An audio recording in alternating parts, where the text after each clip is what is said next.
আধুনিককালের অন্যতম সেরা স্থপতি জাহা হাদিদের নকশায় নির্মিত দৃষ্টিনন্দন স্থাপনা গ্যালাক্সি সোহো। বেইজিংয়ে আসার পর থেকেই ইচ্ছা ছিল এই স্থাপনা ঘুরে দেখার। সৌভাগ্যক্রমে বেইজিংয়ের রেড ক্রস হোটেল, যেখানে আমি থেকেছি, সেখান থেকে হাঁটা দূরত্বে থাকায় দুদিন আমি গ্যালাক্সি সোহোতে যাই। সে অভিজ্ঞতাই আজ বর্ণনা করব। রেড ক্রস হোটেল থেকে মধ্য বেইজিংয়ের খুব সুন্দর একটা সিটিস্কেপ দেখতে পাওয়া যায়। গ্যালাক্সি সোহো এখান থেকে দেখা যায়। এই হোটেলের অবস্থান গানমিয়ান হুটংয়ে, যা লুমিচং এলাকার ঠিক উল্টো পাশে অবস্থিত। লুমিচাং এককালে চিং এবং মিং রাজবংশের রাজপরিবার, সৈন্য এবং কর্মকর্তাদের জন্য ময়দা এবং শস্য রাখার জায়গা ছিল।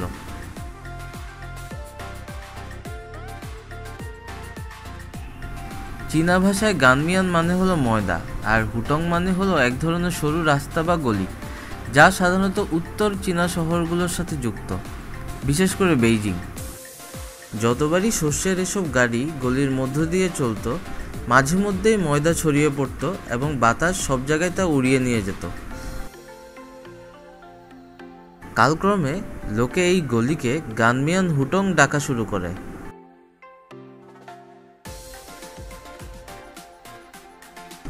সে যাই হোক, বেইজিংয়ে ছড়িয়ে আছে অসংখ্য হুটং।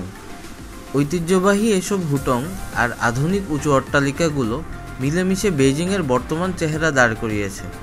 এই হুটংগুলোর মধ্যে কোনোটার মধ্য দিয়ে যাওয়ার অভিজ্ঞতা আমার হয়েছে। হুটং সম্পর্কে বিস্তারিত অন্য কোনো ভিডিওতে বলবো।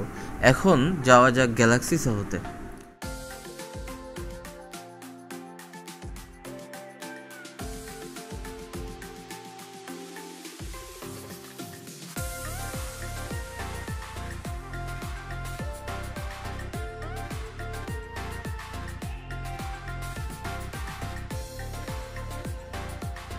চীনে মুসলমানদের জন্য হালাল খাবার পাওয়া যাবে না, এই কথাটা ঠিক না।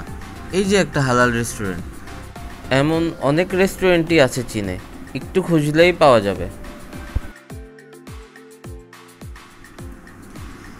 একটু এগোতেই দেখা হয়ে গেল আমাদের কয়েকজন জ্যামাইকান বন্ধুর সাথে।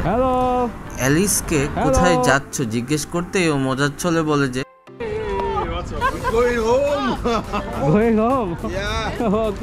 তারা বাড়ি মানে জ্যামাইকা চলে যাচ্ছে।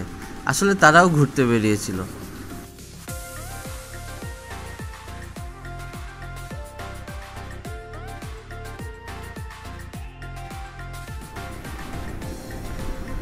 বেইজিংয়ের ফুটপাতে হাঁটতে আমার সবসময়ই ভালো লাগতো। পরিচ্ছন্ন এবং চওড়া ফুটপাত দিয়ে হেঁটে যেতে থাকলাম ডাফাংজিয়া হুটংয়ের মধ্য দিয়ে।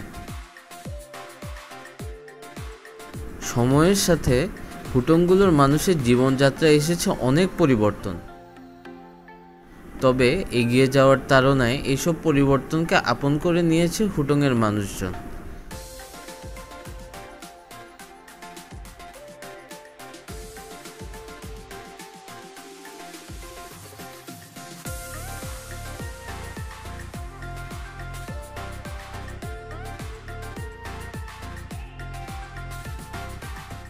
গানমিয়ান হুটং থেকে ডাফাংজিয়া হুটং হয়ে গ্যালাক্সি সোহোতে পৌঁছাতে আমার সময় লাগলো প্রায় 20 মিনিট।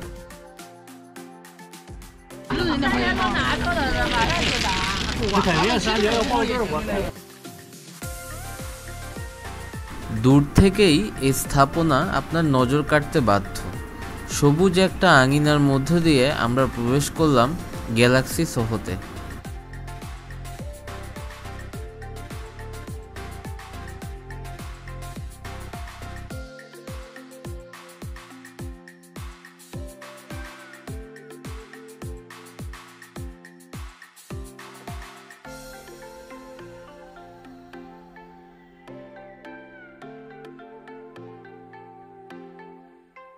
$46,965 স্কয়ার মিটার ক্ষেত্রফল বিশিষ্ট বিশাল এলাকা নিয়ে নির্মিত গ্যালাক্সি সোহোতে আছে মোট 4টি টাওয়ার।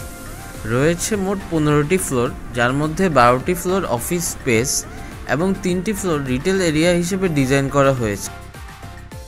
রিটেল এরিয়াটা ডিজাইন করা হয়েছে হরাইজন্টালি। বিস্তীর্ণ এই এলাকায় আছে ছোট বড় নানা দোকান আর বিভিন্ন ধরনের ইনডোর স্পোর্টস এবং বিনোদনমূলক সুবিধা।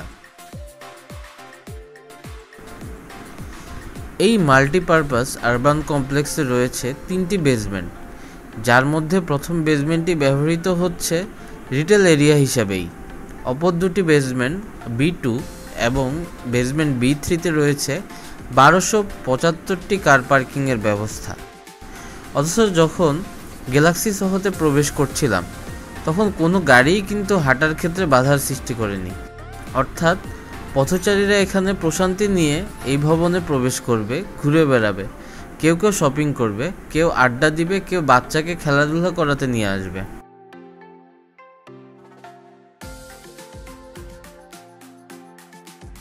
একটা টাওয়ারে প্রবেশ করতেই পেলাম লিফট লবি। তার মধ্য দিয়ে সোজা এগিয়ে গিয়ে পেলাম বিশাল এক অ্যাট্রিয়াম। স্পেসটা আপনার মন মগজকে শান্ত করে দিবে। বাংলাদেশে আমরা যারা থাকি চারিদিকে তাকালে মোটামুটি শার্প অ্যাঙ্গেলই কেবল দেখতে পাই, কিন্তু এখানকার মোল্ডেড ফর্ম আর জিওমেট্রি আপনাকে চোখের আরামও দিবে। চোখে পড়বে জিম, যেখানে অনেকেই নিয়মিত ব্যায়াম করে। আবার কিছু ইনডোর স্পোর্টস জোনও আছে এখানে। কিছু বাচ্চাকে দেখলাম বাস্কেটবল খেলতে। সম্ভবত কিছু অভিভাবক তাদের খেলা দেখছিলেন আর গল্প করছিলেন।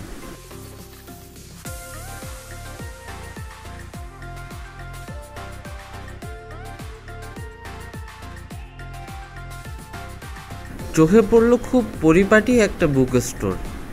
মানুষগুলো নিজেদের মতো আপন খেয়ালে সময় কাটাচ্ছে।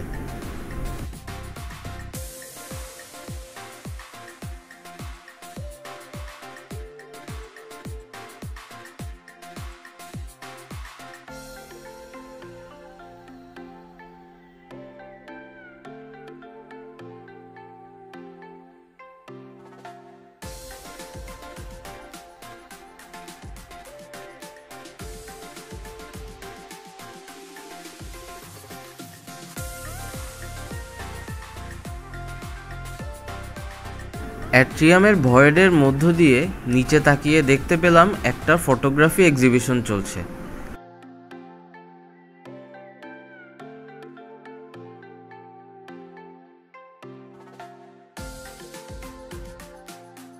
একপাশে দেখলাম একটা সেলুন।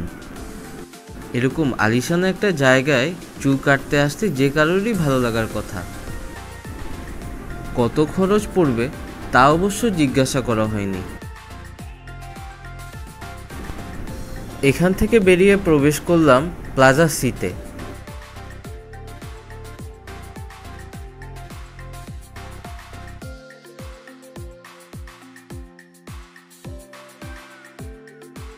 এখানে তেমন ব্যস্ততা নেই, তবে মজা পেলাম অ্যাট্রিয়ামের ভয়েড স্পেসে দুজনকে ব্যাডমিন্টন খেলতে দেখে।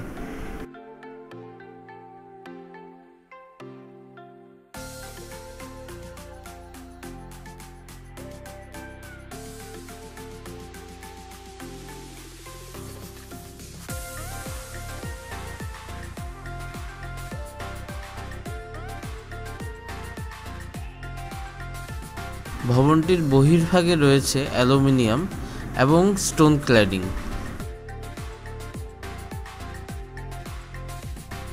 আর অভ্যন্তরভাগে ম্যাটেরিয়াল হিসেবে রয়েছে গ্লাস, ট্রাজো, স্টেনলেস স্টিল এবং রেইনফোর্স জিপসাম।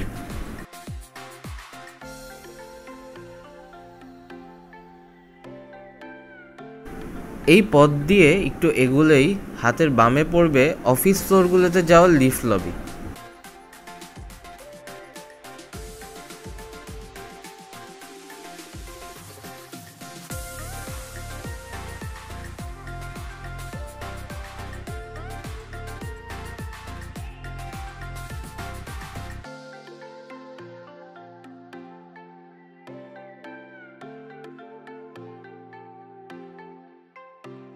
ডাইনামিক ডিজাইনের রিসেপশনটা দেখে টাওয়ার বিয়ে লিফট লবি দিয়ে দেখে আসলাম অফিস স্পেস।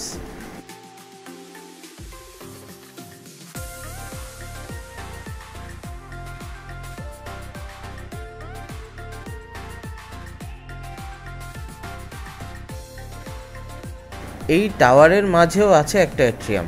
বোঝা যাচ্ছে আর্কিটেক্ট জাহা হাদিদ কোর্টিয়ার্ডকে কীভাবে অনুপ্রেরণা হিসেবে নিয়েছেন। সেন্ট্রাল অ্যাট্রিয়ামকে ঘিরে উপবৃত্তাকার করিডোর, তার পাশের কিছু কিছু দরজা দিয়ে দেখতে পেলাম অফিসের কাজ চলছে পুরো দমে।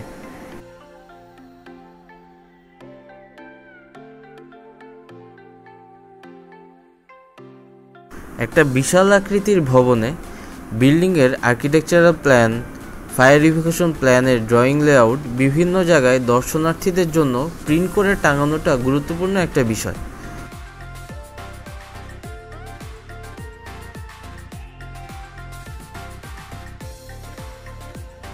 এখানে দেখলাম সেই কাজটা ভালোভাবেই করা হয়েছে।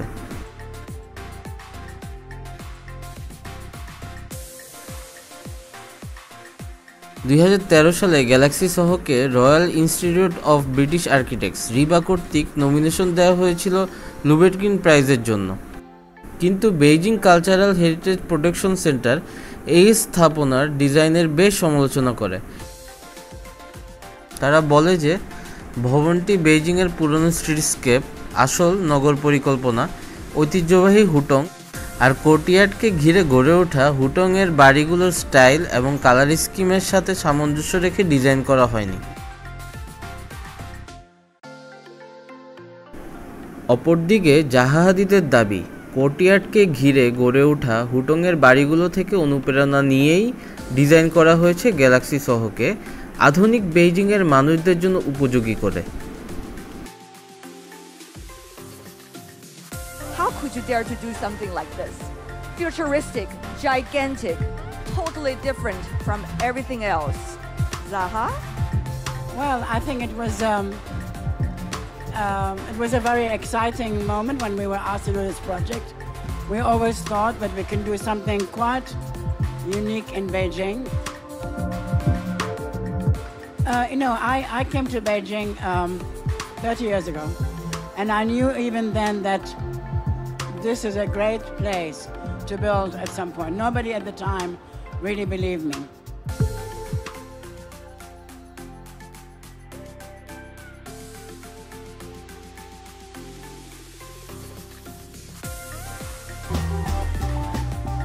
I mean, the idea is that you open it up so that you can move through it. I mean, there's an indoor space, so it has like its own park, and also each of the spaces have their own atria, so you have an interior with another interior. And I think that is also could be inviting. People can go in, can wander outside. It was a side which could not have a high rise, so I mean this high, not much taller, and they wanted a lot of density, and it's a very big side. We started looking at how one can, maybe have connections over the ground, and it's more like a web of buildings connected together. I mean, the idea is it's kind of really hard to develop a mass which is a large scale, but it's also broken up, so you see many layers as you go from one space to the other, which is inspired by the courtyard, but it's not literally like a courtyard. বিতর্ক থাকলেও এখানে দেখলাম আড্ডা, শরীরচর্চা, খেলাধুলা, office, shopping ইত্যাদি কাজের জন্য আধুনিক বেইজিংয়ের মানুষজন সাদরে গ্রহণ করেছে এই স্থাপনাকে। গ্যালাক্সি সোহো এর কমন অ্যাট্রিয়ামের প্লাজাতে বেশ চমৎকার একটা সন্ধ্যা কাটলো আমার।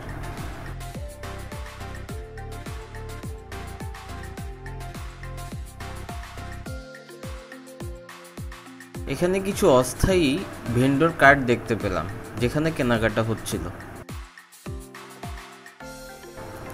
সবচেয়ে ভালো লাগছিল বাচ্চাদের কর্মকাণ্ড দেখতে। একটা বাচ্চার সাথে কথোপকথনও হলো।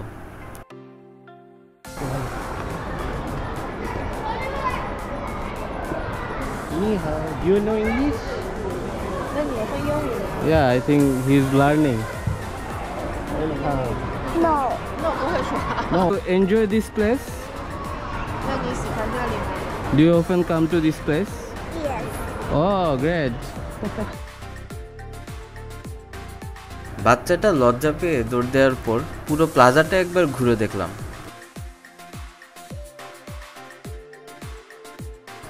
বেশ প্রাণচঞ্চল পরিবেশ।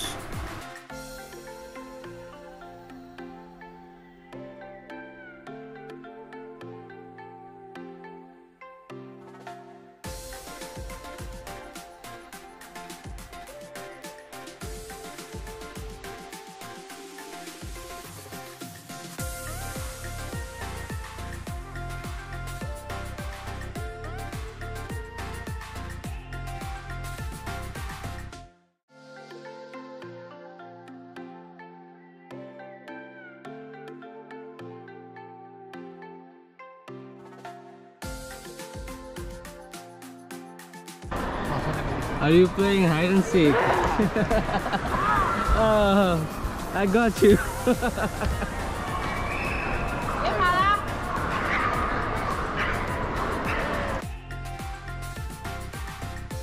এরকম একটা পরিবেশে অনেক অভিভাবকই বাচ্চাদের নিয়ে আসেন নিশ্চিন্ত মনে।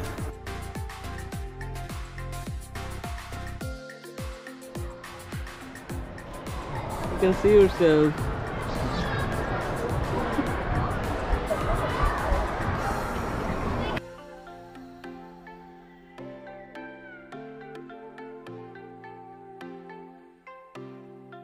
শুধু আড্ডা দিয়ে কিংবা স্রেফ বাচ্চাদের কর্মকাণ্ড দেখেই এখানে সন্ধ্যাটা ভালোভাবেই কাটিয়ে দেওয়া যায়।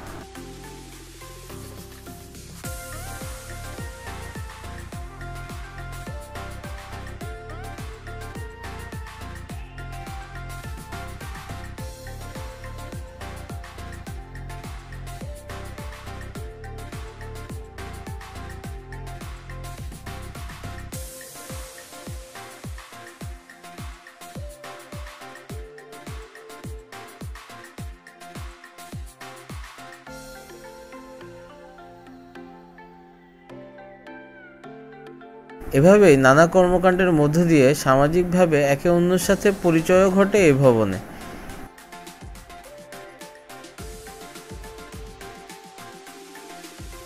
এই ভবনটা তাই স্রেফ আর ভবন নেই, চলে গিয়েছে অন্য মাত্রায়।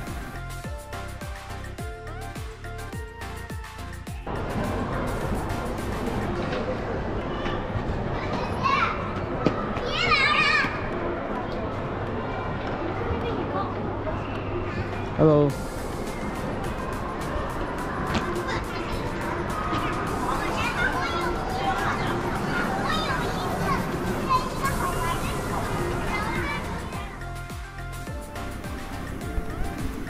গ্যালাক্সি সোহো থেকে বেরিয়েও আসলে ঠিক বোঝা যায় না কখন মূল রাস্তায় চলে এসেছি। প্লাজা কি সেভাবেই ডিজাইন করা হয়েছে।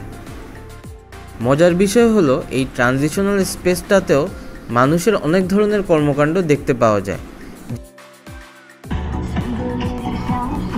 যেমন কানে দূর থেকে মৃদু মিউজিক আসতেই সেদিকে এগিয়ে গেলাম।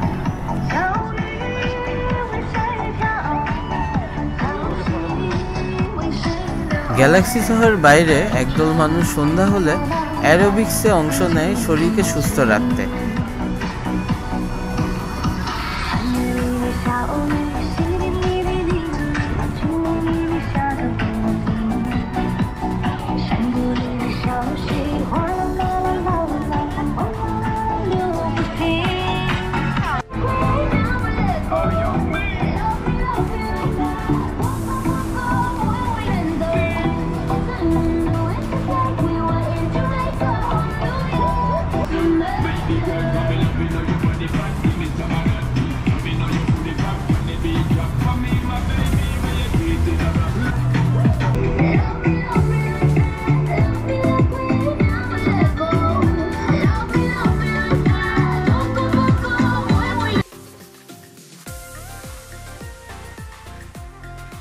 গ্যালাক্সি সোহো থেকে সাবওয়েতে যাওয়া যায় খুব সহজে। আরেকদিন যখন এখানে আসি, সাবওয়ে ধরে গিয়ে বাংলাদেশি রেস্টুরেন্টে খেতে গিয়ে দেখা হয়ে যায় বিখ্যাত ফুটবলার লিওনেল মেসির সাথে। সেই গল্পটা আমি দিচ্ছি ভিডিও ডেসক্রিপশনে।